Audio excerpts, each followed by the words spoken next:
好，观众朋友，欢迎持续锁定新闻大白话，我是黄运成。首先来为您介绍这一节国际话题的来宾，第一位是我们的国际战略学者林玉芳，大家好，以及国际政治专家赖岳谦。主持人好，观众朋友大家好。还有资深两岸媒体人许和谦。你好，各位观众朋友，大家好。好，川普前脚刚走，那俄罗斯总统普丁呢？马上就要来访问北京了哈。他预计呢今天晚上抵达。那很特别的是呢，普丁啊其实常常去北京哦，但是他这一次呢没有像往常一样啊，是在这个当地媒体发表文章，而是非常罕见的录制了一段向中国公民的致辞影片，来听一下。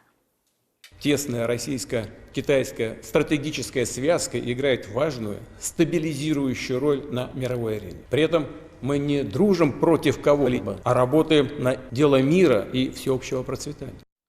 而且他这次对话的内容对象呢是中国的公民哦，很特别。那么这个大陆的官媒呢，《人民日报》呢也发出文章啊，指出呢，世界进入了新的动荡变革期，而中俄两国关系呢是处于历史最好时期，树立了永久睦邻友好，然后全面战略协作啊，互利合作共赢的大国关系典范。而且甚至这一次我们知道呢，川习会的时候，川普呢是把半个白宫给带来了，而这一次呢，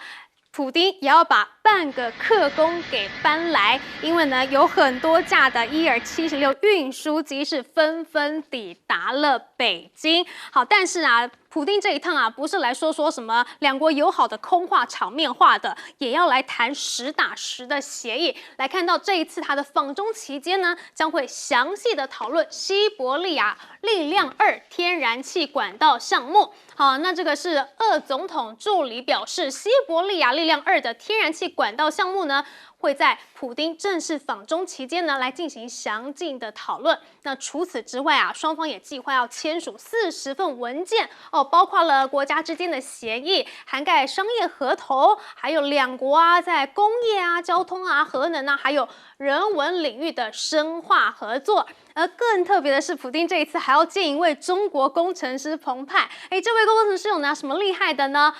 原来他是这个2000年普丁首次访华的时候跟总统合照的男孩。那他那个时候他才10岁而已。过了这个16年，他26年哦，所以他现在已经是36岁了这一次呢，普丁也会特别来见他。好，那所以在这个中俄关系坚若磐石的情况下，周边的国家就只好当自强了吗？我们来看到现在呢，日韩两国的元首也碰面了。高市早苗呢，今天呢抵达韩国到了李在明，也就是韩国总统李在明的故乡来进行会谈。好，那为什么两国要当自强呢？可能就是因为老大哥美国要转向了吗？好，来看到东亚国际关系期刊《外交家》就分析说呢，东京部分人士已经开始把川习会称为川普震撼，就是担心说美中关系的重新调整朝 G2 模式靠拢，那么日本呢恐怕又再度被排除在亚洲战略重组之外了。好，所以这样的情况之下，对中国的态度是不是也要改善了呢？毕竟你老大哥美国都跟中国好了嘛。所以现在共同社就报道说日本外相茂木敏充他在被问及是否应该基于中国的强硬姿态而调整中日关系的时候，他回答在全面推进战略互惠关系的同时，构筑建设性且稳定的关系，这个方针是一贯的。好，但是中国对日本看起来好像也没有特别的软化尤其我们来看到了日本阁员，也就是儿童政策担当大臣，他15日的时候到上海去出席 APEC 相关会议这也是呢近日来中日关系恶化之后第一次有日本的阁员访中。但是怎么样？他只出席1天的会议，而且都没有跟其他的官员单独会面而且当天呢就回到日本了。这是不是不受到中国待见呢？好，但是我们知道这个会议可能是比较小的一些工作会议啦，所以见不到其他的人也很难说。但是看到这个中俄方面打得火热，那现在呢美国也转向了，那这些东亚的国家是不是真的只好当自强了呢？我们来请教赖教授。世界局势确实在产生很快速而且很大的变化。世界的多元体系，它事实上是已经在建构的过程中了。一极独霸的时代结束，那中国大陆不愿意跟美国搞一个两极体系啊。我们看到这个多元化的体系在往前走。俄国他看得很清楚，也很明白。俄国普丁这次很罕见的啊，他的这个录影啊，专门对于中国大陆的民众所发布的这个录影有5分多钟。那也就是说，逐渐他的诚意啊，也就是过去俄国，例如说我来进行国事访问的时候，有的时候会在这个中国大陆的《人民日报》登一个专栏啊，但是他这次不是，他这次采用的是更接地气，而且也更这个符合以目前这种数位化时代啊，他用录影的方式。我今天早上就有看了他的整个录影稿啊，他整个讲述他跟中国大陆的合作怎么样发展到新时代的战略协作伙伴关系。他到中国来访问多少次啊？例如说25次等等的。然后他这一次带来的团很大，5位副总理都来了，8位部长都来了，然后会有40份的文件都要签署，所以中俄之间的关系会走上历史的新台阶。预估这次会有第5个联合声明。第5个联合声明怎么说是第5个联合声明？它是从2019年。普丁跟习近平建立起新时代的战略协作伙伴关系开始，那有连续4份这个联合声明，那这是第5份了，两国的关系就往上走一台阶。我们来看看俄国跟中国之间的历史，事实上是有纠葛的啊。俄国曾经占领侵略了中国，然后也占领了中国的领土，吃掉了中国江东64屯。那我们也看到在这个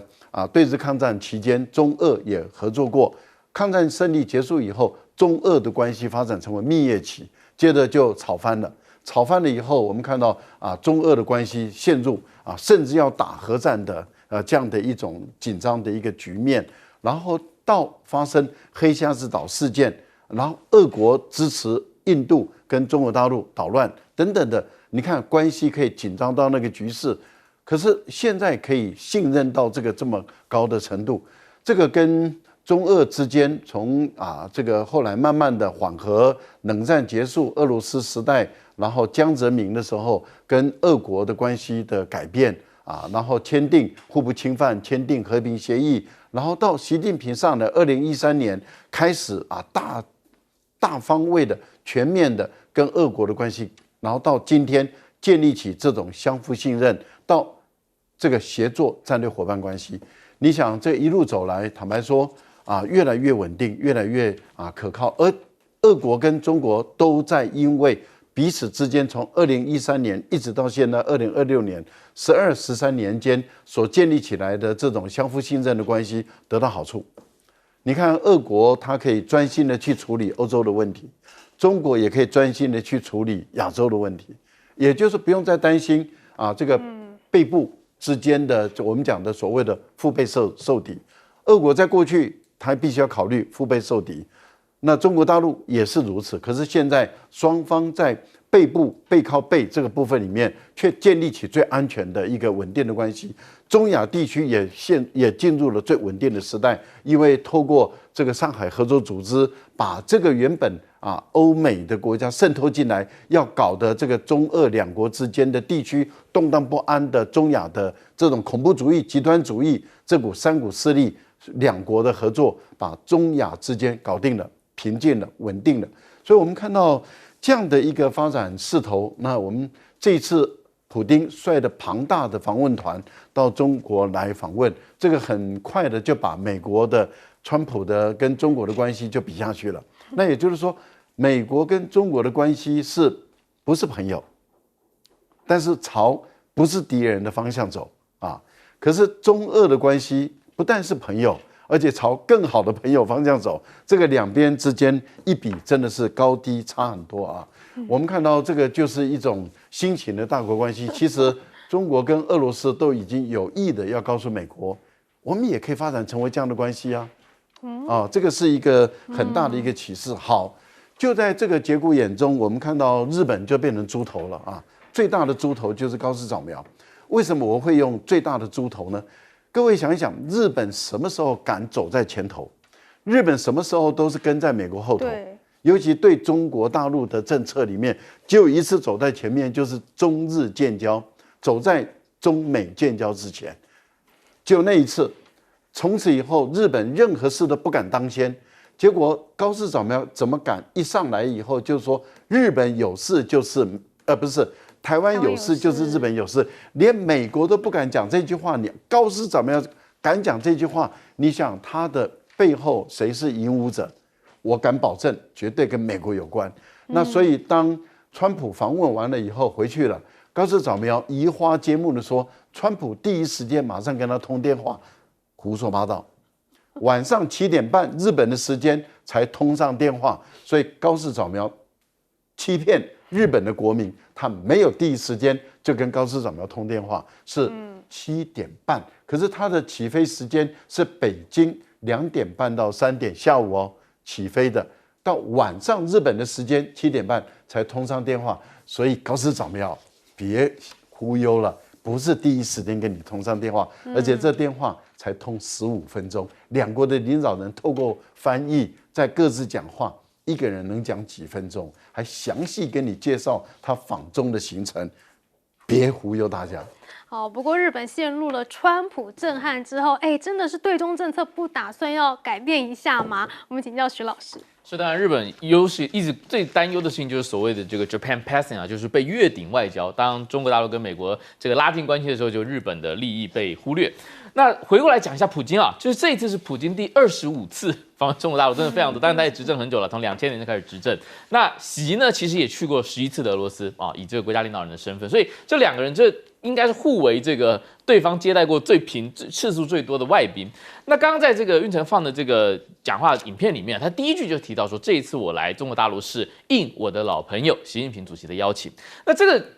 领导人之间的这个互相的称谓啊，跟这个关系的定位其实就很重要。我们这一次川普在北京的时候，大家都在关心习在开场白的时候会不会讲我的好朋友或我的老朋友特朗普先生、总统先生来华，结果没有，反而是这个特朗普在自己的开场白讲说 "It's an honor to be your friend"， 是成为你的朋友是我的荣幸。当然啦，经过3天的相处，到后来两个人的关系也蛮好的，包括在中南海话别的时候还约至少今年还要见4次啊。我们从这个白宫释出的影像来看，但我们其实可以看到，至少在领导人的个人关系层级上，普京跟习还有习跟川普是这个两个是有一定的温差的。那投射到两国关系上面啊，刚刚赖老师也介绍了，中国跟大陆、俄罗斯现在他们官方所定位的关系叫做新时代的全面战略协作伙伴关系啊，它不是冷战意义上那种同盟国，同盟国就是你的战争就是我的战争，当你挨打的时候，我不说二话不说我要加入这场战争，但中俄现在不是这种关系，它是更像一种背靠背的。我在你有事的时候我不戳你，你在我有事的时候不戳你，我们背靠背。但是呢，我们的手没有绑在一起，我们的手是各自开展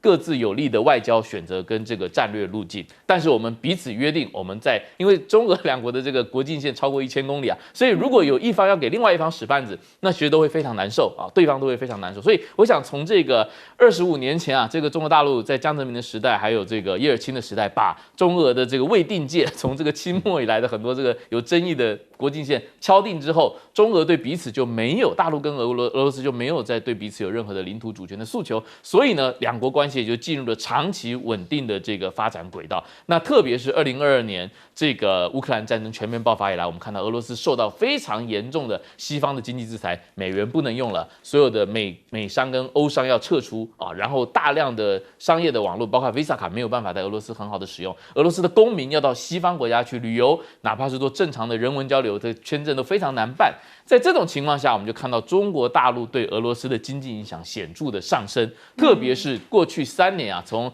2023、24、25这3年，中国大陆跟俄罗斯的双边贸易额已经连续3年超过2000亿美元，这非常快啊，因为超过1000亿美元的时候大概是2018年，所以从原本大概都是几百亿美元啊，然后2018年由于乌克兰这个克里米亚问题的克里米亚危机的影响，24到18有一个显著上升，跨过了1000亿这个门槛，结果从1000亿到2000亿只花了短短不到6年的时间。那今天俄罗斯的很多的消费市场，从电动车到手机到家用电器到很多的电子零部件，还有人民币的海外的使用，莫斯科现在变成非常重要的海外人民币的一个 hub。所以我想这次啊会有很多的成果，我们未来几天可以接着分析。不过普丁这次来中国，对美国来说是一个什么样的讯号呢？释出什么样的消息？我们来请教玉芳委员。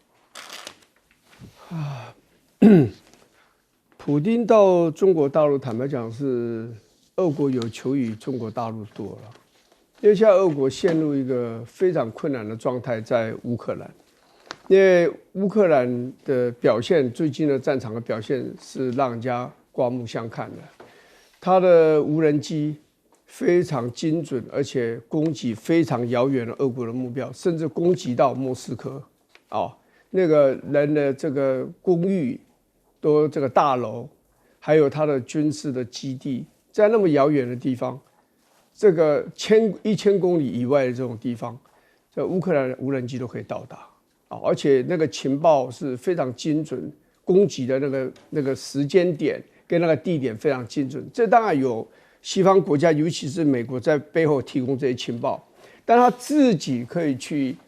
发展他的无人机。让它发挥最大的长处。当然，这跟它原本乌克兰就是个军事强国，它当时在这个苏联还存在的时候，就是规划这个乌克兰，就是它主要就是发展军事科技所以你看航空母舰还有最大的这种那个运输机就它造了，它的很多的航太也好啦，它的很多的这种武器反控的武器、攻击的这种武器。它都非常的好，所以它现在是慢慢的就把它以前的那种东西找回来，然后加上快速的发展，可能西方也提供一些科技，包括可能台湾也提供一些无人机的一些零件，所以这个在战场上来讲，就打了这么多这几年的战争，俄国现在是真正进入最困难的状态，所以他一定要找中国大陆这个要有所拜托，尤其中国大陆现在是俄国的石化的。这些原料的最大的买家，比如说天然气啦，也可能加上煤炭啦，加上这个石油，尤其是石油，最大的买家，它的外销的石油里面大概占了大概48%，都是中国大陆这个采购的。所以在西方的这种杯葛跟这种经济的制裁之下，中国大陆的市场，中国大陆所提供的这些必要这些零附件还有真正的这些商品。大概是对他的这个社会继续能够那个生存的存在是变得非常的重要，所以我觉得这个就是利益了。这完全这俄国现在就是有求于中国大陆多，因为他实在没有办法去在别的地方找到更好的买家，而且更好的这种商品这种工业产品的提供者嘛。这个是，所以普丁这次来看起来是真的是比较低调，不是没有原因的，是你有求于人家的多嘛，所以他还特别录影片给中国公民不过我们来看到习近平接下来都要见普丁，都要来一个普习会了。我们的川普呢，还沉浸在川习会的高光时刻。来看到呢，距离川普结束中国行都已经4天了他到现在还是继续在 po 相关的照片，还有文章而且是连发了15张图似乎呢还沉溺在这个习近平给他的美好回忆当中但是不要以为美中两国就此天下太平了在昨天上午的时候，18日上午8点57分到9点的期间，在台湾海峡的西南空域竟然是发生了台美中军机的摩擦。好，那我们来看到呢，就是中国的解放军海军的航空兵战机是连续3次对着台湾的军机叫嚣，说我是中国海军航空兵，你已经危及了我飞行安全，请与我保持安全距离。结果这个时候一旁的美国军机是立刻发出了9次广播，表示我是美国军事航空器，正在国际空域进行合法军事行动，来行使国际法保障的权利。三方呢真的是一触即发军事上看起来是特别的紧绷的但是呢，我们说到了经济贸易，其实美中两国也是打得火热来看到这一次苏姿丰呢，是来到了中国大陆。见到了何立峰，而且苏姿丰也是赞这个川习会还承诺会加大这个超微在中国大陆的投资不过呢，这一次美企的会见大多都是集中在农产品飞机金融领域这代表什么呢？其实中美双方在这些领域才能够有比较明确的合作成果。科技领域除了这个苏之峰见到了何立峰之外，我们来看到啊，包括了这个还有高通的 CEO， 还有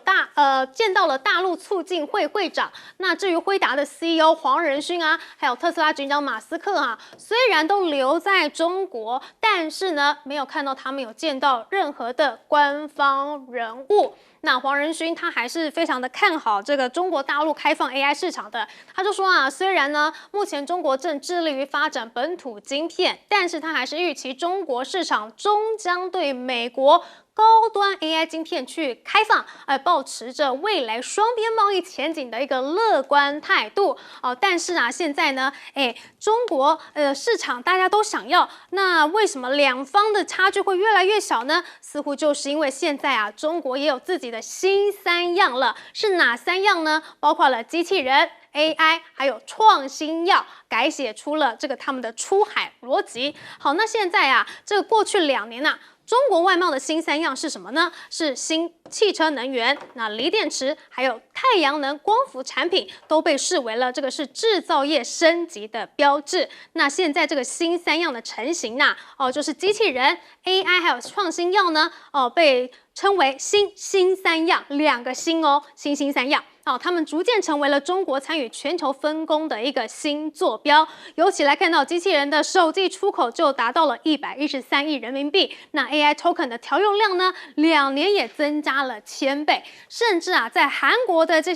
个佛教活动啊，甚至也使用了中国大陆的 AI 机器人啊。来看到这个画面啊，这个是韩国首尔迎来了1年1度的燃灯节。那今年的游行队伍呢，出现了这个很特别的身影看到了他们就是身穿增袍的 AI 机器人嘎逼首度引领游行，吸引了5万人来共襄盛举。这个机器人其实它也是外来和尚，因为它的原型就是宇树科技的 G1 机器人。那这个我们可以看到其实它的身段是非常的柔软的，它甚至能够做出鞠躬双手合十的动作甚至来绕塔进行都可以的。那另外呢，我们说到了现在美中的科技竞逐嘛，所以美国要怎么样追上应该说保持优势呢？现在美国也正考虑要在以色列的内盖夫沙漠去建立一个 AI 安全基地来对抗中国，就是要强化 AI 基地网络中的一个节点啦。好，那除了这个刚刚说到的科技战之外呢，其实美中现在也有金融战要来开打了吗？我们来看到呢，这个阿根廷的中央银行它证实了正在与中国展开协商，计划要延长2国间即将到期的货币互换协议。好，那中阿维持着大约180亿美元的货币互换额度。那这项机制呢，是能够在阿根廷面临外汇存底短缺的时候能够有额外的流动性支援。而至于美国美债现在真的是惨到不行根据美国财政部的数据显示3月外国持有美债的规模是减少至了9.348兆美元，而中国呢也是持续的在抛售美债它是规模按月减少约6%，减至6523亿美元。那自去年初以来已经累计减持逾14%了，所以看起来是美国的债券没人要，但是中国的人民币却是越来越抢手的一个情况吗？好，我们回过头来看现在川普连发15张图，是不是真的是对川习会念念不忘？请教赖老师。对于特朗普来说，他这次到中国的3天的访问，其实是蛮成功的因为有2个大国之间有效的管控了彼此之间可能造成的矛盾跟冲突事实上，我们看到了双方都承认中美2国不是朋友，但是2国都愿意朝不是敌人的方向去改善关系。我觉得这个就是一个很大的一个进步，也很大的突破。因为之前拜登的时候，他说中美的关系是亦敌亦友也就是说是对抗的、竞争的，但是也有合作的关系。问题就在于亦敌亦友太难操作了，但是不是朋友但是也可以朝不是敌人的方向来走的话，是比较容易操作，而且看起来也蛮有成就的。为什么？因为例如说成立了2个理事会，这2个理事会，一个是处理贸易的问题，就是关税，所以双方都先同意降低300亿元商品的关税；另外一个就是投资啊，也就是美国到中国的投资目前有78000多家，中国到美国的投资就1万家不到，赚钱的就出了问题，例如说 TikTok， 美国就想把它没收，所以这个部分里面两国之间当然要协商好。那有关于苏之峰，你看黄仁勋还在中国大陆，但是问题就在于何立峰到目前为止还没有这个约见黄仁勋。那黄仁勋一直想把他的 H200卖到中国去，也铺货，也想要卖，但是目前看起来中国大陆没有这个兴趣啊。主要原因就是因为我觉得这个对于说我只能把次级品卖给你，这种感受不愉快啊。也就是说，凭什么中国人只能拿到次级品啊？那我觉得这个部分里面就使这个黄仁勋他的英伟达的货铺到中国去一直有障碍。那这个障碍事实上是美国政府、美国的国会议员给黄仁勋的障碍。也就是说，你不能把最尖端的这些 AI 的这些产品卖到中国去。那当然对中国大陆来讲的话，那我就没有必要一定要买嘛次级品我们自己能够做得出来，因为升腾这个做的又比这个 H200不会更差甚至在很多地方显得更好。那这样的情形对黄仁勋来讲，他就举步维艰了。他努力的在做公关，但是他要问他的国家、他的政府为什么一直在扯他后腿。苏之峰的情况就不一样的，我们可以看得很明白。AMD 他到中国大陆如果开始设厂投资这个对大陆来讲是欢迎的，因为他也做这个 GPU， 他也做 CPU。那 GPU 里面他是做绘图的这个半导体，这个大陆也欢迎啊，因为现在绘图的演算的都很重要嘛，所以我觉得这个苏之峰这个何立峰跟他见面的时候，很明显的，相当有可能就会谈出这个合作的一个计划出来。好，大陆事实上从过去的旧三样，其实旧三样也是很新呐你说太阳能板还是很新嘛，这个目前来讲，可是已经开始在推新三样了。这个新三样说实在话，对于世界各国来说，这是顶尖的高科技啊。这个顶尖的高科技里面有一样，其实最吸引人注意的是什么？创新药。也就是说，中国大陆的创新药现在是欧美的药厂一直在跟中国大陆下订单买的。为什么？因为那些创新药是生物的高科技，而且它能够解决我们人类很大的病，而它制造出来的药的药效比欧美厂更好，所以我们看到都是欧美大厂在下订单。这代表什么？中国大陆的过去的药是从国外进口的，现在是中国把它的创新药可以出口到世界各国去了。这代表中国生物科技的发展，坦白说已经超越欧洲，现在在直追美国，美国的压力是大的不行啊。所以这新三样真的是川普的压力来源吗？请教徐老师。是，当然中国大陆对自己的产业发展也让美国去反思了。就过去这将近10年来从2018年川普对大陆发动贸易战，那拜登政府呢4年当中对大陆实行的是所谓小院高墙的挑选一些关键性的技术来进行围堵。它不是全面围堵，但是说有一些我基于国家安全的考量我要围堵，但其实也没有围堵的很住那我们看到川普的念念不忘他在中国大陆的3天的旅行，我看到他转发了一个这个 Time 杂志的时代杂志的本期的封面上面就是大标题就是 Reunion， 2个人握手。那这如果翻译成中文，我觉得像是再聚首啦，就是这不只是川普跟习2个人的再聚首，也是中美这2个所谓的 G2这2个最强的世界的大国怎么样去思考彼此长久相处的稳定之道。刚刚我们说到了这个中俄之间是新时代的，就是在习近平主政时代的这个全面战略伙伴协作关系。那这个中美之间呢，它这一次达成叫做建设性的战略稳定，也就没有伙伴2个字因为彼此知道现在的状态下要当伙伴，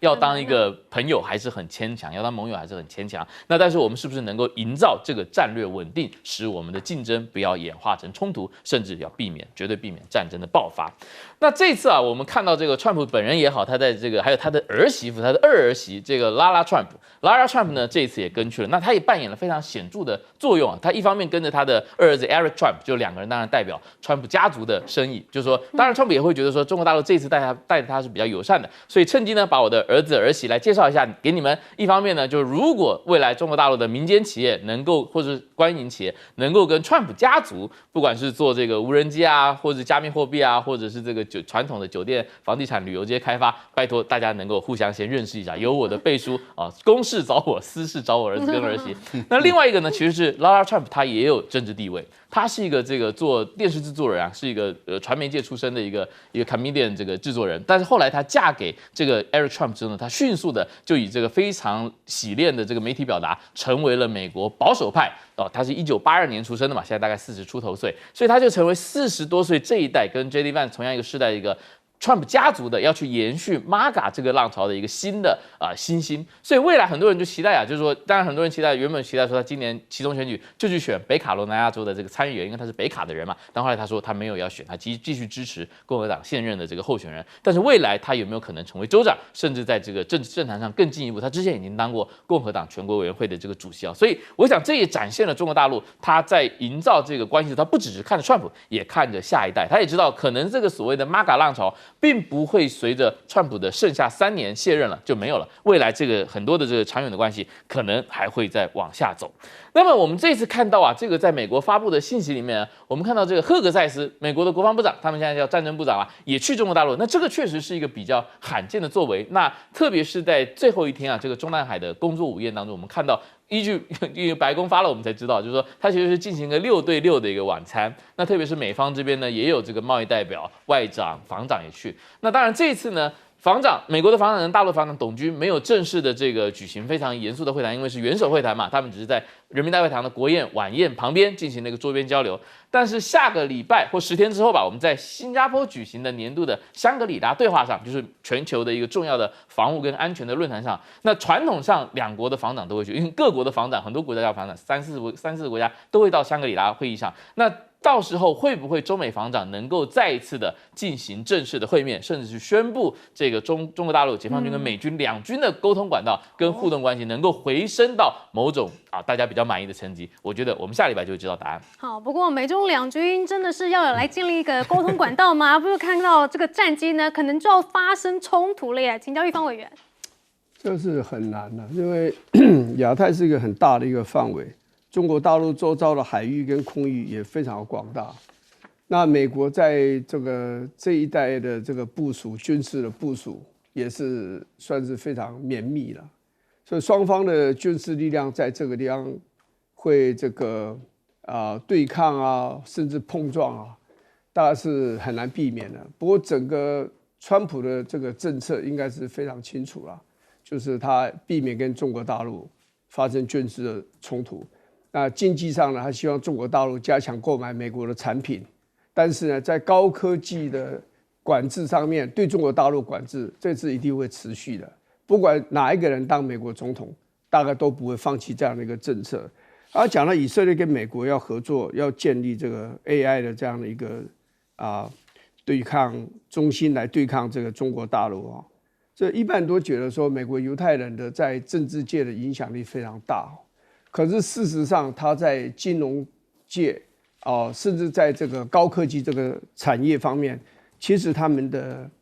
犹太人的影响力也是非常大的。你像像 Google 啦、Oracle， 还有就是这个脸书啦，包括是 OpenAI 这些，他们的这个创办人或者是现在的 CEO 都是犹太人。所以以色列的这种 AI 的这个企业其实是很强大，它的新创的公司大概就有2500家左右，在以色列这么小的国家，新创的 AI 的新创的公司大概接近2500家，所以像这个黄仁勋的他的 NVIDIA 啦，包括这个 Google 啦，包括 Intel， 都在那个地方。以色列都设计这样一个非常重要的核心的 AI 的研发中心，因为他们人才非常多。以色列人他们犹太人就团结嘛，说他全世界他的能力就常常灌注在以色列，来帮助以色列发展他的经济，发展他的军事这样子。那这个 AI 这种东西是非常的敏感的这样的一个科技也是对未来的整个产业的影响、经济的影响非常大。那美国显然现在最相信的人已经不再是英国，也不再是加拿大，看起来就是以色列，所以他们会继续在这上面进行合作，是不让人家惊讶的。不过说到这个以色列，就让人家想起来，伊朗战事还没有打完呢。那现在最近进度是什么呢？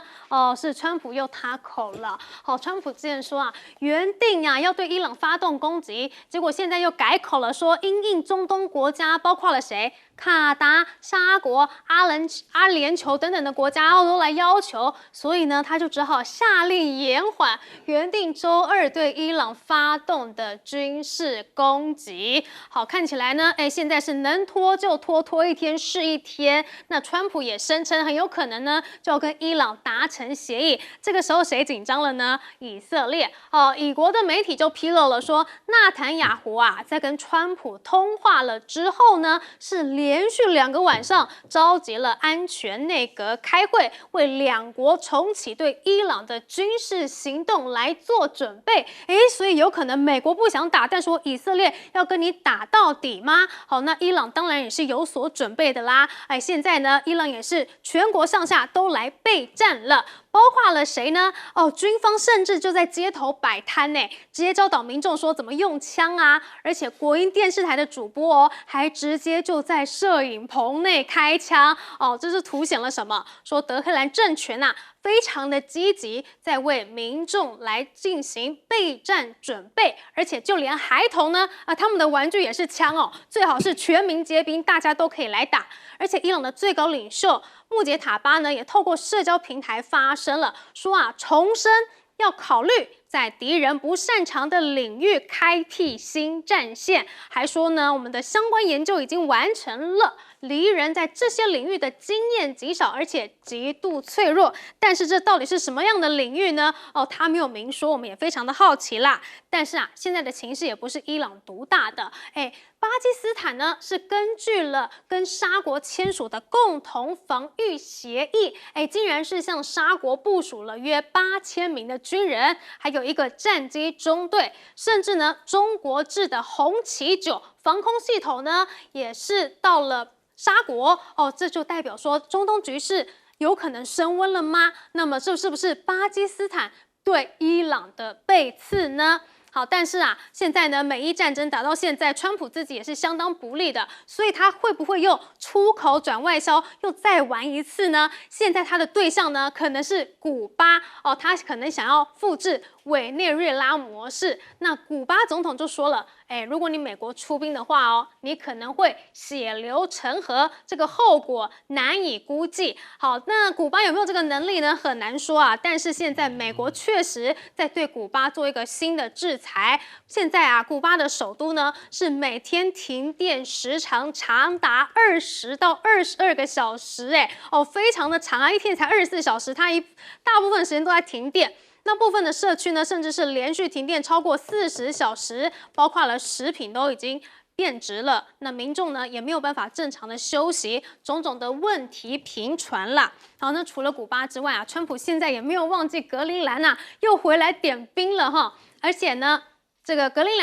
美国格陵兰大使兰德里，还有美国驻丹麦大使不请自来跑到了这个格陵兰去，而且还说呢，我们这一趟呢是来交朋友的，是要来倾听民意，增进理解，要扩大双边的经济联系的。还说呢，是川普命我来交朋友、建立关系的。但是格陵兰岛的自治政府的总理接见他们的时候就说得很明白了，他说呢，格陵兰是不会出售的，那格陵兰人民的自决权呢，也是不容讨论的。好，不过我们回过头来看，川普这一招真的是玩不腻现在呢，委内瑞拉成功了，但是伊朗失败了，所以又再去找古巴吗？好，我们来请教赖老师。我觉得川普这一次对于伊朗的塔口，其实我是蛮支持的了因为我觉得不要重启战端重启战端，其实伊朗倒霉，美国倒霉，全世界都倒霉。我们都知道，这个战争打了以后伊朗也不会妥协，除非你出动地面部队。可是出动地面部队对美国人来说的话，风险实在是太高了。可是如果只是又是轰炸，伊朗只要不屈服，那这个战争又没完没了，而且又打到周边的国家，包括阿联酋等，他们又受到伤害啊，然后彼此之间又互轰，也就是说，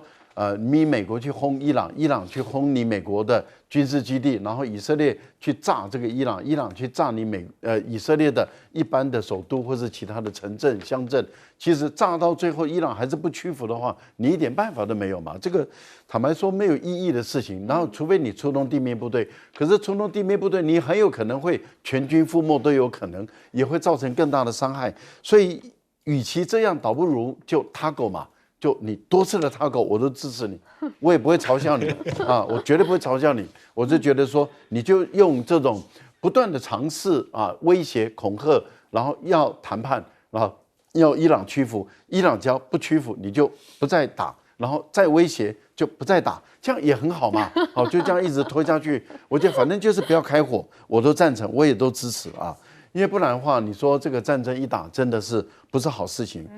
但是一个事情已经开始在改变了，就是巴基斯坦这个已经是证实的，因为之前有这么一个协定，但是现在已经开始在执行了，也就是8000个士兵军官啊，已经开始进驻到沙烏地阿拉伯去了。里面是一个中队，目前是先派一个中队，那也就是枭龙啊，这个歼十西他们的战机中队已经进入了沙特。那对沙烏地阿拉伯来说的话，它短时间也不可能向中国大陆购买这种新一代的战机，而且也不方便啊，马上就购买，因为这样的话，它跟美国的关系也会产生变化。这个时候由这个巴基斯坦派了他的士兵，派了他的飞行员，然后把一个整个中队，还有地面的红旗，还有雷达等都带到沙烏地阿拉伯，帮他建立起这个防空的系统。这个反而解决问题了。这个很有可能会形成一种新模式，为什么呢？因为我们现在已经看到，中国大陆已经同意把歼35卖到这个巴基斯坦去，所以未来的歼35还有这个柴油动力潜舰啊，还有就是水面的战舰，还有导弹啊，还有反舰导弹，它是成体系的，从空军、海军到陆军都是卖给巴基斯坦。那各位想想，未来这些钱很有可能就是沙烏地阿拉伯买单，就是他买单，然后这个巴基斯坦获得中国大陆的这些武器装备，人员也都训练完了以后，这个整个佣兵就进入沙烏地阿拉伯去了。因为沙烏地阿拉伯太富有了，他们大部分的军人不太愿意去死啊，不太愿意为国捐躯啊。那因此怎么办呢？那就用佣兵的方法。那巴基斯坦的人多，他们也可以来帮你这个沙烏地阿拉伯来解决这问题，而且也不会碰到让美国不开心的事。也就是说，如果沙烏地阿拉伯向中国大陆购买的歼35，那你 F35怎么办？那所以会有不开心的事，干脆就沙烏地阿拉伯他付钱给巴基斯坦，巴基斯坦组建这个空军，然后再移到这个沙烏地阿拉伯去，不是就皆大欢喜吗？所以我觉得这也是一个方法之一。最后一个。如果你已经成功的对于委内瑞拉实施绑架，你如果要想复制，成功率就没那么高喽，失败率很有可能就升高了。因为大家都已经知道你要玩哪一招了，有所准备了。好，我们休息一下，广告之后马上回来。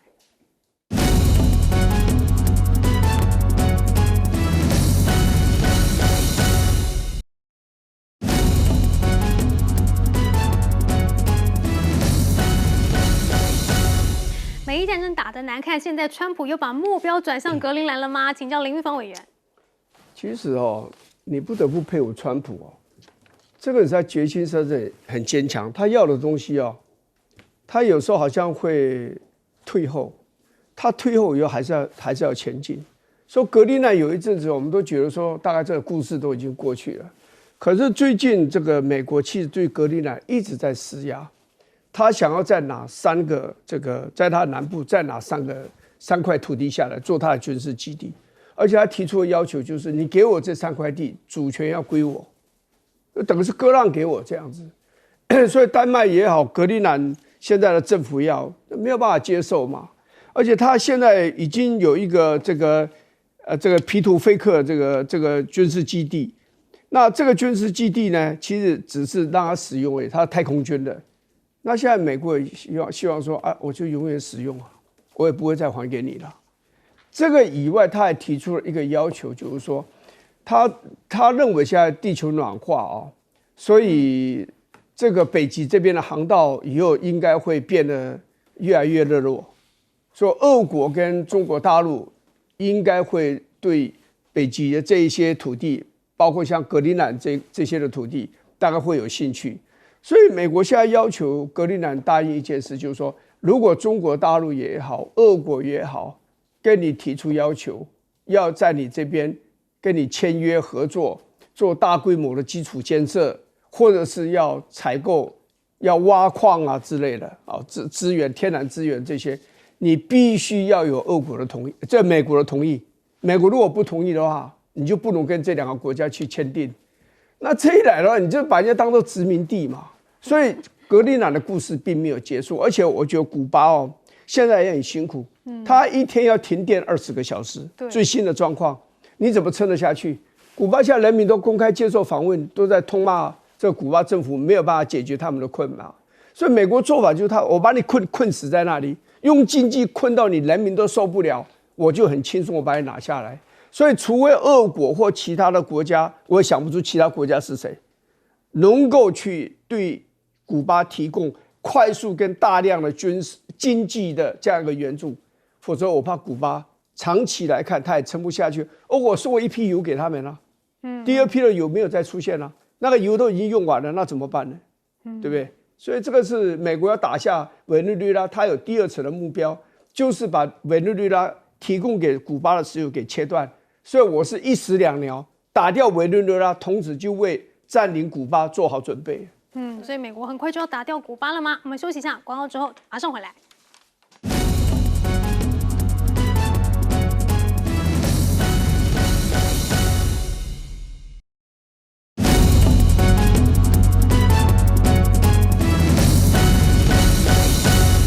川普现在要改打古巴来重振士气吗？请教徐老师。是这个很有意思啊。川普在中国大陆的时候，他对伊朗不置一词，对古巴也是完全没有谈啊。那大家当然知道说中国大陆的立场，一方面中国大陆反对美国对伊朗的战争啊，也比较支持伊朗行使它的自卫权，但同时古巴更是一个由古巴共产党执政的社会主义国家，所以如果在那个桌上北京要谈古巴跟伊朗，那肯定两边的气氛会变得很僵啊。那古巴现在川普回去了，就说，而且前2天我们看到川普才刚刚派出了美国中情局的局长，直接到古巴跟古巴进行施压以及谈判。那美国对古巴的诉求其实就比伊朗其实也没有，古巴当然现在没有核危机啊，但是美国对古巴要求做的其实就是更改古巴的政权性质啊，甚至要求这个古巴共产党终结对古巴的统治。那这其实对古巴来讲非常非常难以接受啊。古巴他可以谈的说 ，OK， 我可以去谈当年流亡到美国人他的一些被没收的私有财产的权益，以及未来美国的企业能不能在古巴做这个开放性的投资，以及我们能不能做市场经济的转型，这个是可以谈的。但是古巴一直的底线就是说，我的政权性质，我的政府高层的人员构成不能像委内瑞拉这样子，就你随便说了就算。他一直在强调古巴不是委内瑞拉，他们甚至有一个说法，就是说当时马杜罗被强掳的时候，委内瑞拉军队没有什么死伤，死伤都是我们古巴人，都是内卫的那30多个古巴的战士坚决在那死。而且他还发出了威胁，古巴最东侧有一个美军的关塔那摩基地，大家可能都知道，那边生活了大概6000多人，大概3-4千人的美军，加上1-2千的眷属。古巴就说了，如果你要入侵我们，我第一步我就先打关塔那摩啊，就是所以我想最近这2天态势忽然升高啊，也跟古巴发出的对关塔那摩的美军的威胁是有一定的关系的。毕竟这个就在他的国土以内嘛，大概是117平方公里，差不多半个台北市这么大。